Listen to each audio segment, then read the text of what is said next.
Well, hi, and welcome back to my channel. Some of you may remember that I have this Roberts R606MB fairly recently given to me, and the push button switches were missing. Well, one still to do, but this was my solution. These rather nice sort of chromium buttons with a surround at the bottom. This one you turn, and these you press. So that's the bass, and this one over here is the treble. And then you've got the channel select buttons and the ASC button. So to replace those, what did I do?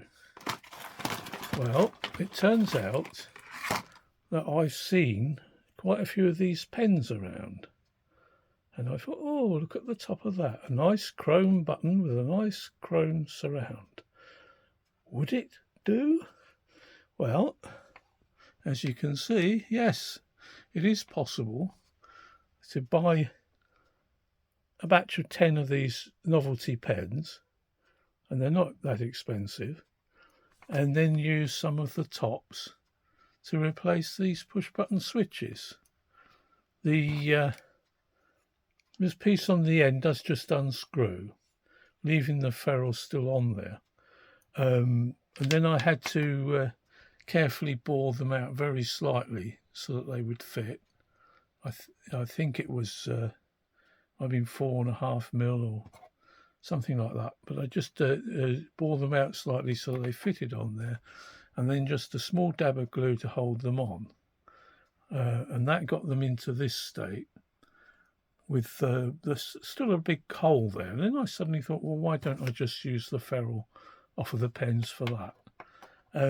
So once you've got the push button off, the ferrule itself comes off quite easily as well. It just pulls off with a bit of care so you don't scratch it.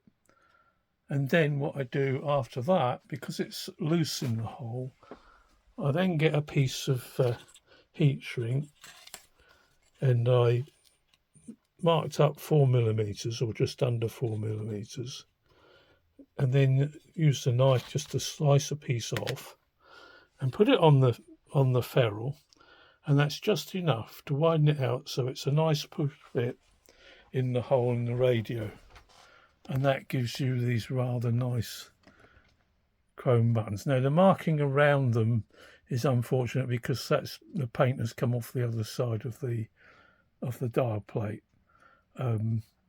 What I think had happened is somebody probably used some sort of solvent, WD-40 or something like that, which had to try and clean the buttons from the top without taking the radio apart, and it's soaked into the paint on the dial plate and taken it away. But as long as you're not looking from the top, you're looking from the side, it has quite a pleasant effect, and it's not factory, but you would hardly know. It doesn't jump at you straight away like a row of plastic buttons does.